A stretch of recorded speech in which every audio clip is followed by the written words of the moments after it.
خسف کے معنی ہے زمین کا پھٹ جانا اور جو کچھ اس کے اوپر ہو اس کا زمین کے اندر غائب ہو جانا۔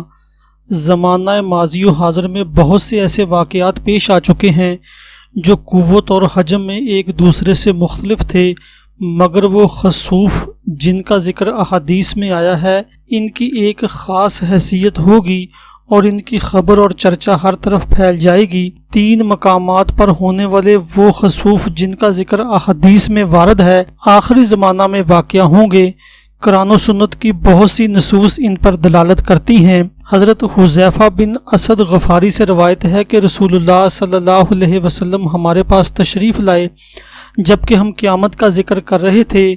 رسول اللہ صلی اللہ علیہ وسلم نے فرمایا، تم کس چیز کا تذکرہ کر رہے ہو؟ ہم نے عرض کیا، ہم قیامت کا ذکر کر رہے ہیں۔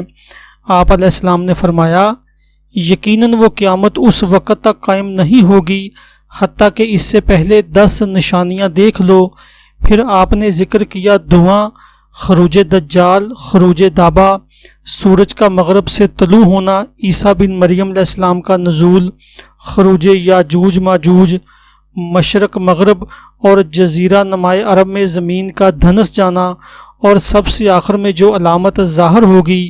وہ یمن سے ایک آگ نکلے گی جو لوگوں کو ان کے معشر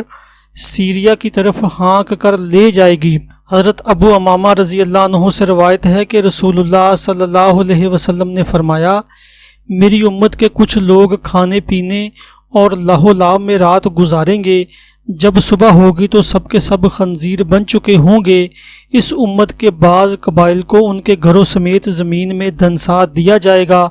جب صبح ہوگی تو لوگ کہیں گے، آج رات بنو فلاں کو زمین میں دھنسا دیا گیا ہے، آج رات فلاں قبیلے کے گھروں کو زمین میں دھنسا دیا گیا ہے۔ ان پر پتھر برسائے جائیں گے اور ان پر منحوس ہوا بھیجی جائے گی جو انہیں اس طرح ریزہ ریزہ کر کے اڑا دے گی جس طرح پہلی قوموں کو ان کے شراب پینے، سود کھانے، مردوں کے ریشم پہننے، گانے بجانے والی عورتیں اختیار کرنے اور قطع رحمی کرنے کی وجہ سے بیخوبند سے اڑا چکی ہے۔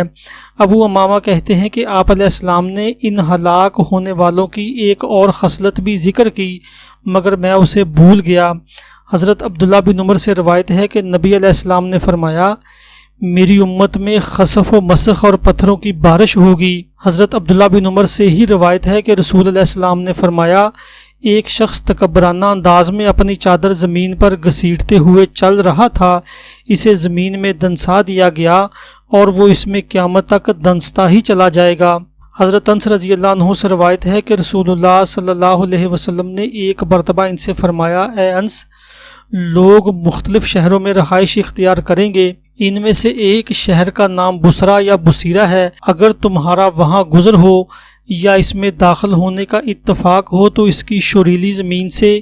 اس کی زرعی پیداوار سے، اس کے بازاروں سے اور اس کے عمرہ کے دروازوں سے بچ کر رہنا۔ تم اس کے نواحی علاقوں تک ہی رہنا کیونکہ اس شہر والوں کو زمین میں دھنسا دیا جائے گا، ان پر پتھروں کی بارش ہوگی اور وہاں زلزلے آئیں گے، کچھ لوگ وہاں رات گزاریں گے مگر صبح ہونے سے قبل بندر اور خنزیر بن جائیں گے۔ نبی علیہ السلام نے اس حدیث میں خبر دی ہے کہ لوگ مختلف شہروں میں جا کر رہیں گے،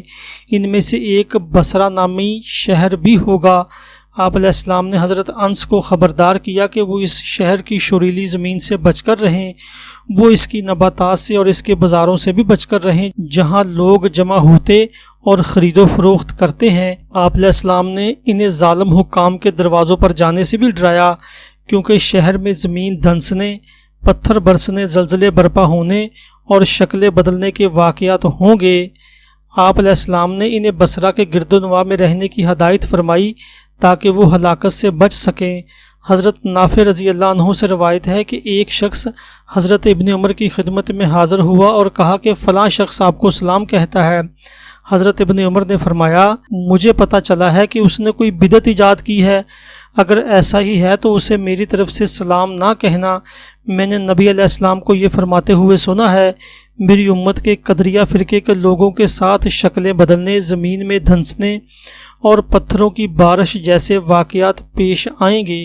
آخری زمانہ میں واقع ہونے والے 3 بڑے خسوف میں سے ایک کے مقام اور سبب کا ذکر پہلی حدیث میں ہو چکا ہے، جہاں تک خسف کے باقی 2 واقعات کا تعلق ہے تو وہ بھی آخری زمانے میں واقع ہوں گے، لیکن مجھے ان کے مقام یا سبب پر دلالت کرنے والی کوئی حدیث نہیں مل سکی۔